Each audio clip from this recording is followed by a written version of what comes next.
नमस्कार शेतकरी बंधूंनो, स्वागत आहे तुमचं आपल्या ग्रेट शेतकरी यूट्यूब चॅनलवर। बघा शेतकरी मित्रांनो, आज 7 जुलै 2026 रोजच्या आजचे आपण संपूर्ण महाराष्ट्रामधील तुरीचे बाजारभाव या व्हिडिओच्या माध्यमातून लाईव्ह स्वरूपात जाणून घेणार आहोत। तत्पूर्वी आपण चॅनलवर नवीन असाल चॅनलला सबस्क्राईब करायला विसरू नका।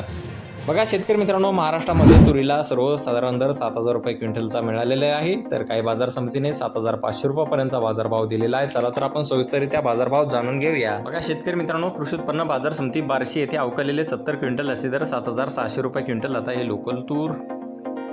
बघा पुढील बाजार समिती आहे भोकर नांदेड येथे, ज्याचे दर आहे 7,216 रुपये क्विंटल, सर्व संदर्भ 6,983 रुपये क्विंटल। आता हे लोकल तूर। बघा पुढील बाजार समिती आहे कारंजा येथे, ज्याचे दर आहे 7,715 रुपये क्विंटल, सर्व संदर्भ 7,475 रुपये क्विंटल। आता हे लोकल तूर। बघा पुढील बाजार समिती आहे मोर्शी येथे, ज्याचे दर आहे 7,575 रुपये क्विंटल, सर्व संदर्भ 6,888 रुपये क्विंटल। आता हे लोकल तूर।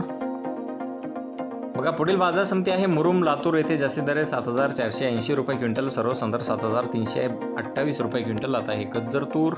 बघा पुढील बाजार समिती धर्माबाद लातूर येथे, धर्माबाद नांदेड येथे, ज्याचे दर आहे 7,525 रुपये क्विंटल। आता हे लाल तूर। पाहू शकता पुढील बाजार समिती अकोला येथे, ज्याचे दर आहे 7,850 रुपये क्विंटल। आता हे लाल तूर।